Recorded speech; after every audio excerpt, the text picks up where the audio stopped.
Assalamualaikum warahmatullahi wabarakatuh. Kami dari kelompok 1 AIK. Saya Braja Santana. Saya Randika Irfansyah. Saya Yulistio Sondana. Kami akan mewawancarai salah satu mahasiswa di Universitas Muhammadiyah Riau.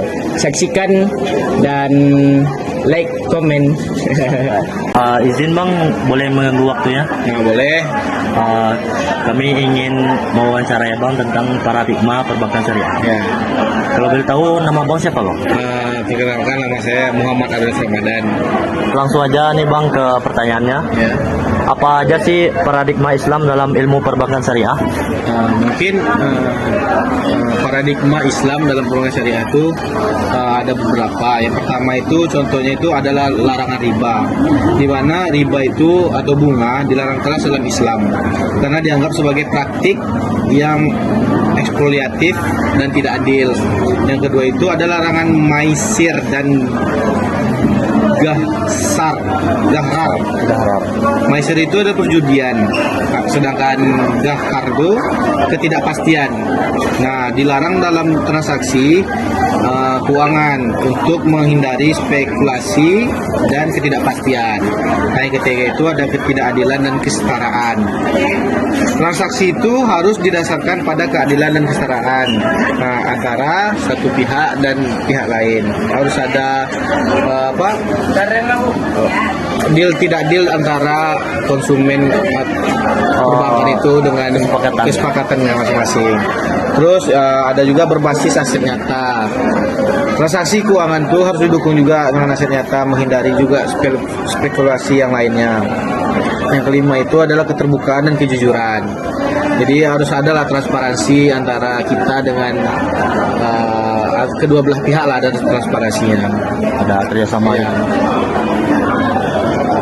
Untuk pertanyaan kedua Bang, bagaimana etika Islam diterapkan dalam perbankan syariah? Mungkin sama juga seperti tadi, ada beberapa poin yang harus ditekankan dalam etika Islam dalam perbankan. Yang pertama itu yang paling penting itu keadilan. Untuk menjaga bahwa saat transaksi itu ada keadilannya, untuk tidak adalah pihak salah satu dirugikan. Yang kedua itu amanah atau kepercayaan. Dalam setiap transaksi itu harus kita memiliki kepercayaan dan kita harus bisa menjaga kepercayaan tersebut dalam kedua belah pihak. Yang ketiga itu tetap transparansi. Ada transparansi antara kedua belah pihak supaya tidak terjadi miskomunikasi atau ketidakspekulasian yang antara kedua pihak tersebut. Terus ada juga tanggung jawab sosial. Jadi seperti kayak perbankan syariah itu harus memperhatikan tanggung jawab sosial dan lingkungan, karena investasi yang etis dan ramah itu harus menjaga tanggung jawab sosial tersebut. Yang terakhir itu adalah larangan praktek monopoli. Itu praktek monopoli itu untuk menghindari persaingan yang tidak sehat di pasar. Jadi kita harus menjaga kesehatan dalam transaksi di pasar. Begitu. Dan untuk pertanyaan terakhir Bang, apa saja prinsip dan ajaran Islam yang diterapkan dalam perbankan syariah? Untuk prinsip dan ajaran Islam dalam perbankan syariah itu mungkin saya bisa juga membaginya beberapa poin. Yang pertama itu bagi hasil atau mudarabah. Itu kemitraan di mana satu pihak menyediakan modal dan pihak lainnya menyediakan keahlian. Jadinya yang satu menyediakan modal untuk sesuatu kegiatan dan satu pihak lagi itu dia harus ada menyediakan keahlian saja untuk menyelesaikannya. Yang kedua itu ada musyarakah atau kerjasama. Nah, kerjasamanya itu yang satu orangnya itu menyediakan modal dan dia berbagi keuntungan serta kerugiannya sesuai dengan proporsi investasi mereka.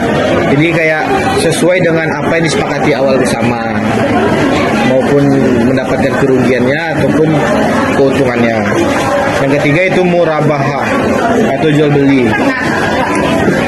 perjanjian jual beli ini biasa terjadi di bank untuk membeli barang dan menjualnya kepada nasabah, dan harga yang mencakup margin keuntungan. Nah, jadi kita tidak boleh menaikkan marginnya keuntungan itu terlalu tinggi, harus sesuai dengan apa syarat-syarat di perbankan syariah tersebut. Nah, terus ada ijarah atau sewa, di mana bank membeli aset dan menyewakan kepada nasabah, di mana bank tetap memiliki aset tersebut. Nah, jadi jatuhnya itu seperti bank itu membelikan aset untuk nasabahnya, sedangkan yang dibelikan aset tersebut tetap milik bank, tidak milik nasabah. Jadi nasabah cukup memakai saja, hak pemilikannya tetap milik bank. Nah, yang kelima itu istisna atau pembelian bertahap, di mana perjanjian di bank membiayai pembangunan proyek tertentu dan menjualnya kepada nasabah setelah selesai.